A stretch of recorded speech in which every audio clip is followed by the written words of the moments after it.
Bom, o IPCA 15, considerado a prévia da inflação, porque pega exatamente os 15 dias finais do mês anterior, mais os 15 dias primeiros da primeira quinzena do mês vigente, né? Por isso que é exatamente essa prévia da inflação. Atingiu 0,55% em janeiro, de acordo com dados divulgados pelo IBGE, hoje, terça-feira.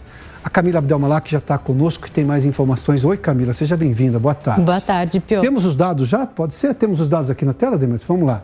Está aqui o IPCA. Então, ó, janeiro de 2023, o que eu disse, 0,55, como nós dissemos aqui, 0,55.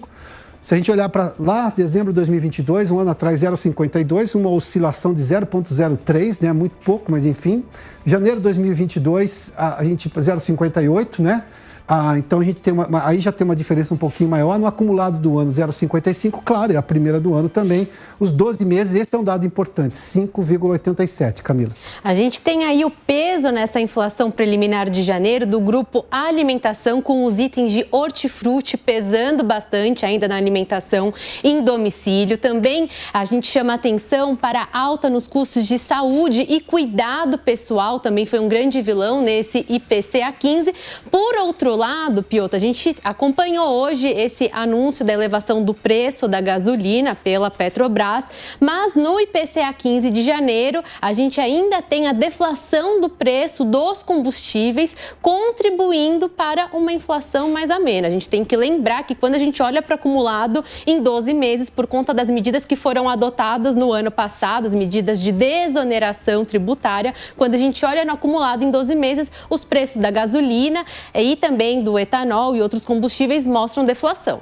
Vamos lá, temos os destaques aqui, né? Temos lá? Pode ser, Demetrios? Pra gente... Aqui, olha, os destaques do IPCA 15. Se a gente olhar aqui para alimentação e domicílio, como a Camila fez menção, houve uma alta de 0,61. Esse dado de baixo aqui são sempre os 12 meses, né? São 13,05.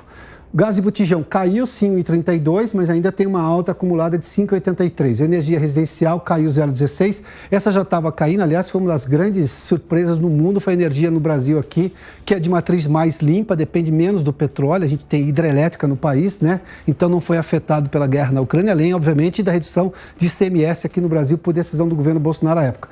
A queda acumulada no ano é de 18,84. A gasolina tem essa queda ainda, como a Camila falou, dessa deflação, mas depois aquela atrapalhada em relação se vai tirar ou não o piso, aquela coisa toda, você lembra, né? Dos impostos federais, enfim, agora já vai ter uma alta prevista para esse mês agora. O óleo diesel ainda está numa queda também de 20% no ano, e o etanol com uma alta de 0,51, 23,02, Camila. O que vale a gente comentar aqui, Piotr, em relação ao preço da gasolina, é que provavelmente na medição do IPCA referente a fevereiro, a gente vai começar a ver uma alta, não apenas também por conta desse anúncio da Petrobras de elevação no preço dos combustíveis, mas também por conta da medida provisória que foi editada pelo governo de Luiz Inácio Lula da Silva. Então, a gente tem a retomada da cobrança do PIS/COFINS a partir do mês de março, em cima do preço da gasolina, por exemplo. Então, é previsto para o ano de 2023 uma inflação no preço da gasolina ao redor de 13% ao final do ano. Lembrando que em 2022 a gasolina fechou com uma deflação ao redor de 20% por conta das medidas de desoneração tributária para atravessar aquele momento mais sensível em relação ao conflito da Ucrânia com a Rússia, que elevou o preço do combustível no mercado internacional. Agora são 4 horas e 26 minutos. Que lá atrás conseguiu-se resolver esse problema, e era um problema, digamos, internacional. Agora, antes da gente falar do mercado, Camila, tem um outro assunto, a gente estava mostrando há pouco, a questão de uma possibilidade do BNDES emprestar recursos a uma estatal argentina para construir parte de um gasoduto, sendo que o Brasil tem déficit de gasoduto. Bom, essa é uma questão. Agora, tem um outro assunto também. Ontem o ministro Fernando Haddad chegou a citar que há uma possibilidade dos bancos brasileiros financiarem as exportações ou financiar o importador argentino financiando exportações brasileiras para a Argentina. E ele disse que os bancos não teriam risco, o que chama atenção, porque todo empréstimo tem risco. E ele disse que haveria um fundo garantidor para esses bancos, mas também não explicou de onde viria esse fundo garantidor. E fundo garantidor é o seguinte, alguém tem que pôr o dinheiro lá, e com a possibilidade, o risco de perder. Tem risco? Tudo tem risco. Como é que se fecha essa conta na economia, Camila? Não entendi. Todos nós no mercado financeiro estamos com essa dúvida, Piotr. A gente observa até que o impacto foi relevante nas ações, principalmente do Banco do Brasil, porque seria fornecida uma carta de crédito pelo Banco do Brasil com que os argentinos fizessem compras de produtos brasileiros. Agora, o que vai ser essa garantia, a gente não tem ideia. O que o Ministério da Fazenda vai disponibilizar de recurso para oferecer como garantia num eventual distrato, no caso do argentino dar um calote para o produtor brasileiro, com quem fez esse compromisso, Piotr. Olha, só para deixar claro, não é anormal um país subsidiar suas exportações, o que quer dizer, ou até financiar o importador lá, isso não é anormal. O Brasil tem isso com contratos de vinho, que compra do exterior. Bom, isso acontece. O problema está nas garantias. E aí, obviamente, o Brasil tem melhorado a sua capacidade de pagamento, ou seja, não tem dado calote, isso tudo melhora. O último calote que nós demos foi no governo Sarney. Ainda assim, a gente paga um preço disso. Imagina a Argentina que deu calote outro dia. Então, quer dizer, esse tipo de coisa chama atenção. E fundo garantidor, de novo, por mais que o banco não tenha risco, e é incrível chamar que o banco não vai ter risco, né? Qual vai ser a taxa de juros? Qual vai ser o prêmio disso? E mais que isso, fundo garantidor tem que vir recurso de algum lugar. E de onde? Vai ser um pool, exatamente, um pool de bancos, mas os bancos vão aceitar isso daí?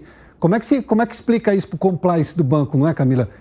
Para fazer um fundo garantidor para financiar exportações para a Argentina, sabendo da situação argentina. Uma vez que não há disponibilidade de recurso público, provavelmente uma alternativa seria a disponibilidade com o setor privado. Mas com a situação da Argentina, é difícil de pensar que a iniciativa privada vai colocar o pezinho aí nessa carta de crédito para os argentinos, Piotr.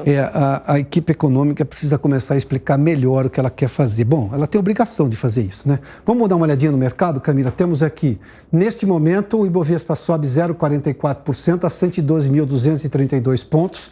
O dólar 5,15 tem uma queda importante de 1,13%. É bom a gente pontuar essa questão da recuperação do real em relação ao dólar, porque a gente acredita que pode estar relacionada com a melhora dos fundamentos da economia brasileira e não é isso. Isso tem uma explicação no mercado internacional. Hoje é um dia de perda global para o dólar. Na verdade, quando a gente olha para as moedas emergentes, essas moedas estão valorizando ainda mais em relação ao dólar, ou seja, o real teria um espaço ainda maior de recuperação se não fossem os problemas domésticos. Então, hoje a gente tem um movimento de desvalorização global do dólar e o real acaba se beneficiando. E quando a gente olha para essa recuperação do Ibovespa, está atrelada com o setor de consumo, porque a gente tem aí outras empresas do setor de varejo, como Via, Magazine Luiza, Lojas Marizas, que estão ganhando espaço diante a situação das lojas americanas. Piotr.